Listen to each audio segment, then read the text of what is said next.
Here is a most embarrassing moment. Now, we've all done a really stupid thing in our life. Of course, in my case, I am unable to use the singular and therefore cannot, in all honesty, point to a solitary instance, but rather a plethora of moments which to this day bring feelings of inadequacy and ineptitude. Now, before we go any further, I do wish to differentiate between an act being stupid or embarrassing.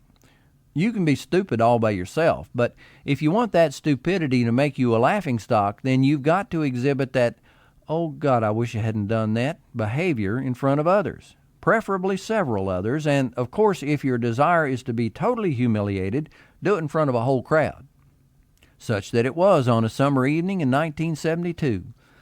Men have this annoying, at least my wife says so, habit of trying to hang on to their boyhood for as long as possible. Now, I don't know about where you live, but for the Peter Pan crowd in our small town, it's called slow pitch softball.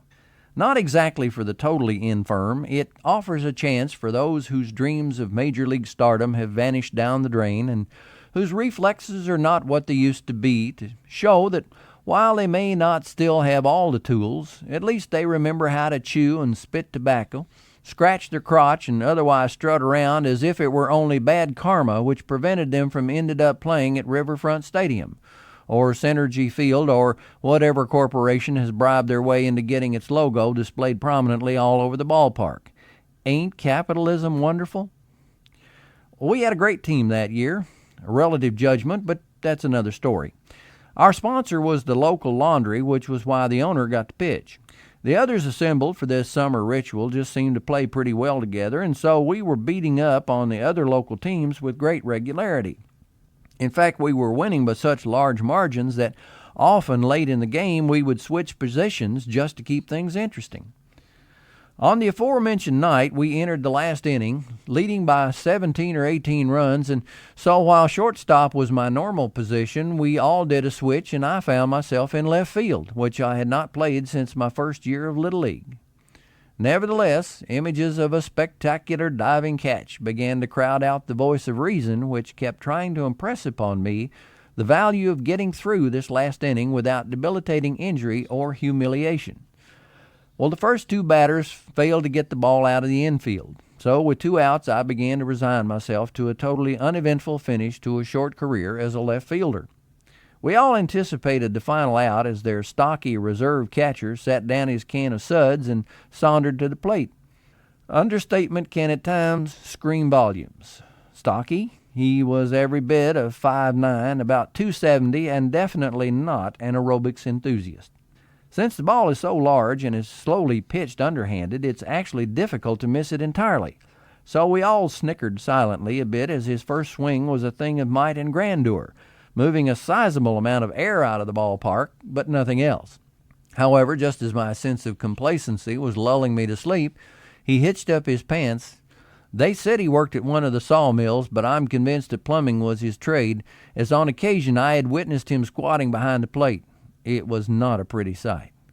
Anyway, he put every pound of abundant corpulence into his stroke, and he drove one deep into, where else? Left field. Now, operating on instinct only, I turned and ran full speed, glove hand outstretched toward the fence, looking over my shoulder to catch the flight of the ball, and realizing I'd been playing much too shallow for someone capable of hefting it out of the ballpark. Now, the major leagues have what is called a warning track to alert a player when he is nearing the fence. Needless to say, our little community field was not so equipped. So it was with full attention on the ball and at full speed that I suddenly felt my forward momentum come to an abrupt, disconcerting, and painful halt by a slatted wooden structure, the left field fence. So hard did I hit that fence that my left arm forced one of the horizontal slats backward far enough to admit my arm almost to the shoulder, then snapped back into place, trapping said arm securely in place. Somewhat dazed, I saw the ball lying at my feet, but trapped as I was, I looked up to see Mr. Longball chugging around first base, already somewhat winded, and headed for second as fast as his little legs would carry him. I looked to our center fielder, but Mike, when he realized I wasn't really hurt, or at least I think he realized I wasn't hurt, maybe at this point it made little difference, collapsed and began rolling on the ground in one of the greatest displays of uncontrollable laughter I've ever witnessed. It was immediately obvious that I would get neither sympathy nor assistance from either my fellow players who had joined Mike in either bending double or actually falling to the ground in glee, or from those in the stands who were now pointing and enjoying this merriment to its fullest. Another glance toward the infield tells me that old Babe has rounded second but has stopped dead in his tracks, hands down on his knees. What luck, I think. He's so winded he's got to catch his breath, until I realize that he too is laughing for all he's worth. Oh, the indignity. So with one mighty jerk, I yanked my arm free of the wooden vise, leaving behind several layers of skin, I might add, scooped up the ball, and in one powerful throwing motion attempted to get the ball back into the infield. Now, one disadvantage of building a softball field in a lowlands near a creek is that in the summer evenings, as the sun goes down and it begins to cool a bit, a heavy dew deposits itself over everything, including the outfield grass. So although my arm came forward, the slippery ball, unknown to me, squirted straight up into the air.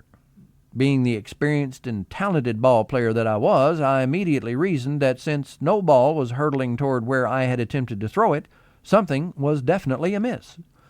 It was at this most inopportune moment that gravity intervened, and the ball landed directly on the top of my head, injuring my pride and pushing the cap down over my eyes. I really did not think it possible, but the howls actually increased in volume from all sides of the field. People in the grandstands were now in some danger of rolling off the seats with laughter and falling to the ground below. Not totally inappropriate, if you ask me, but then again, no one did. A final glance, I can now see the object of my torment has managed to round third and is going to score unless the slow-pitch softball god somehow intervenes with a heart attack or some other miracle. Alas, however, I realize the god is either on the other line, out to lunch, or laughing himself silly. I'm on my own. Then it comes to me, that definable moment, that intuitive flash of brilliance which can save the day and redeem my dignity. Well, at least ameliorate the damage somewhat. Instead of fighting it, I'll go with the flow. Since I've proven my ineptitude at softball, I shall show everyone I can appreciate the humor of the situation, and show a touch of classy football skills at that. I will kick the ball back to the infield. So like a field goal kicker, I quickly check the alignment, take the two-step approach, and my legs swing strong and high. Only one problem. I had again forgotten the wet grass, and so as my leg came through the kick, my other foot went out from under me, and down I went flat on my back to the renewed howls and guffaws now seemingly from the entire civilized world. What I also didn't realize until the game ended and I came jogging in was that when I fell, I had landed in a fresh pile, deposited no doubt by some wayward canine earlier in the day, just in the hope that some idiot human would step, or in my case fall, in it. So the humiliation continued as I had to endure all kinds of ribbing about how my play in left field really stunk, and I was forced to go home in my skivvies, the offending uniform, in the trunk of the car. Yeah, it being a small town, a pretty good percentage of folks were at the game that night, but you may rest assured that the few who weren't there were quickly brought up to date.